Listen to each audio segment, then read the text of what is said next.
Well, hey fans, welcome back to another movie review, and today we're talking about The Wild Robot. So The Wild Robot is an animated sci-fi survival film written and directed by Chris Sanders. It's got the voice talents of Lupita Nyong'o, Pedro Pascal, Bill Nighy, Catherine O'Hara, Mark Hamill, Ving Rhames, Kit Connor, Stephanie Hsu, and many, many other names. And it basically follows this robot, a ROZZUM unit 7134, who nicknames herself Roz. She arrives on this island that has no people on it, only animals, and she must find her owner so she can complete her task. When she finds out there are no people on the island, she makes herself learn the animal language, and through a series of unfortunate events, unfortunately, she ends up becoming the mother to this baby gosling and has to raise it to, migrate for the winter. That becomes her task.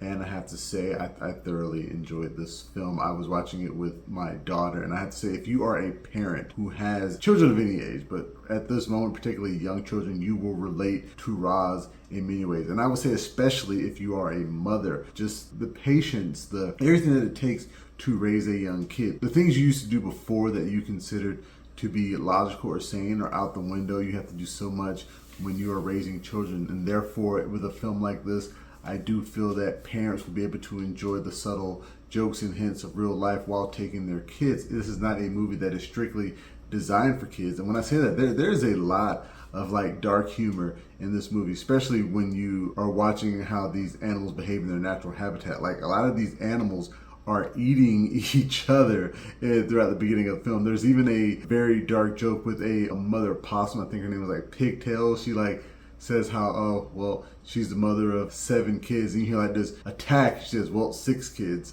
Luckily that possum survives, but it was about to be a really dark joke. She makes a joke about her old litter. You get to see a fox eat all these sea critters. The fact that the main character, the baby gosling that Roz names Brightbill, she becomes his mother through death, the death of the rest of his family. So, like I said, it is not just for kids, but a lot of that stuff, while kind of sad, may go over some of the younger kids' heads. I think Chris Sanders does a fantastic job directing this film. He cut his teeth on films in the past, such as Lilo and Stitch, How to Train Your Dragon, The Croods.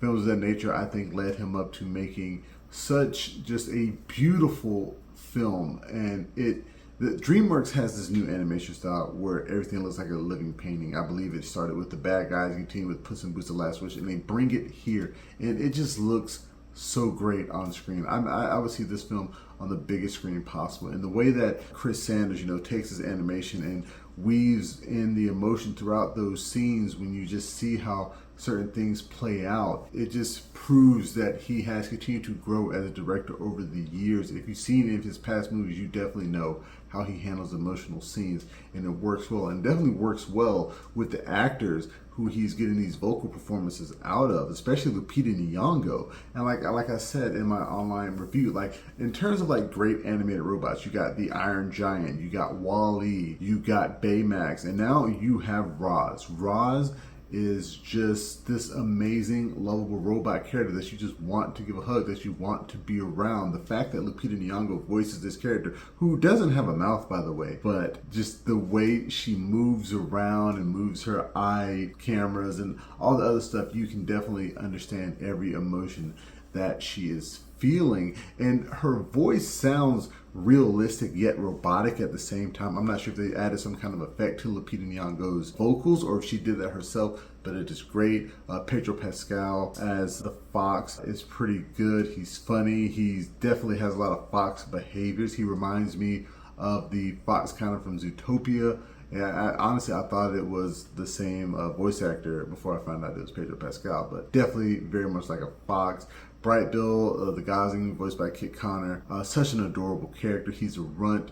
He's runt of the litter, and just the way that he sees this fox, who wanted to eat him when he was like an egg, by the way, and this robot as his family, it just brings up an interesting dynamic that, again, I feel that adults can connect to this movie, especially those who are from a blended family or something of the nature, that you just will see a lot that is hidden underneath the prime message of this movie. The score is beautiful. The score almost brought a tear to my eye, especially toward the end. It is done by Chris Bowers, and this is his first animated film, and I think he has a great future ahead of himself doing these. You know, he did the New Color Purple movie, he did When They See Us, movies of that nature. So I think that this guy, and we're around the same age, and I'm just amazed. He just does music very well. He definitely understands the art, and he understands how to pull emotion out of every scene, and I just can't wait to see what he does next. For the longest time, outside of, the original Disney 2D cel shaded animation, I said Pixar has been the leader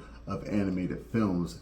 The fact that they're just films look great, the storylines are great, it's been Pixar. But over the past couple of years, I definitely think DreamWorks Animation is moving up that ladder, and it is almost neck and neck, a tie in my book, with DreamWorks particularly possibly overtaking Pixar here in the next couple of years, because of the difference in animation. The fact that they move towards this new paint-like animation, I really enjoy that.